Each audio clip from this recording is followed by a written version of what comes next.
name's Maggie, and in 2010 I left Queensland after 23 years of being in a domestic violence relationship. Maggie fled from Queensland with her daughter due to family violence. She arrived in Melbourne and she had been homeless a few times. I virtually arrived in Melbourne with just our clothes on our back and a little bag with nothing to our, to our name, so starting with nothing. So we didn't last too long at the transitional housing because of domestic violence again.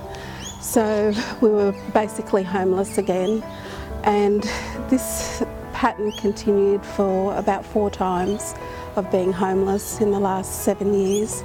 I was referred to Justice Connect by a social worker, and I met with Rochelle and a couple of the lawyers, and they were just wonderful. Her ex-partner, who was the perpetrator of family violence, he didn't pay one of the child support payments, which meant that she fell behind in her rent.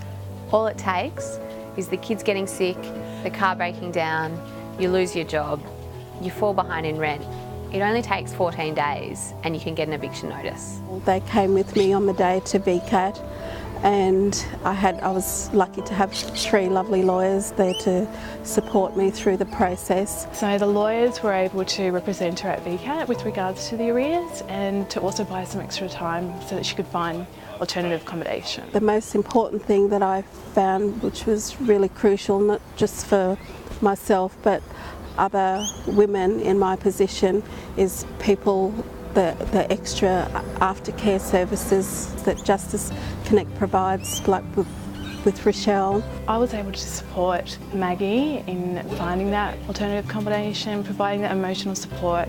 It just sort of, takes the pressure off you, because, life's sort of hard enough as it is when you're in this situation, wondering if you're going to have a roof over your head next week. It doesn't take much to find yourself on the brink of homelessness. Of all the women we helped through the Women's Homelessness Prevention Project, half of them were living in private rental and 60% were facing eviction for falling behind in rent. Throughout all these bouts of homelessness that I've endured, and my daughter, the one thing that I have and I felt was extremely important was to keep Emily in the same school, because I needed that part of her life to be stable, even though in our personal lives it wasn't stable. She's put her daughter through school, she's been studying herself. And now she's in her final year at school and finishing her BCEs. She's been able to move into a new house, which has been great for her and her daughter. They're so happy to be in this new house. And that is why we do what we do.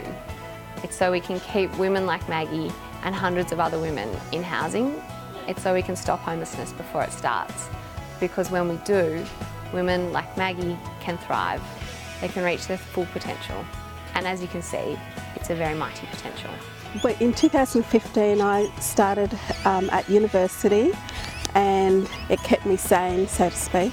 It gave me a sense of purpose, even though the rest of your life is sort of helter-skelter, I suppose. Going to university every day has kept me focused on a better future. So I graduate this year, and I'm hoping to sort of get a job, hopefully, afterwards.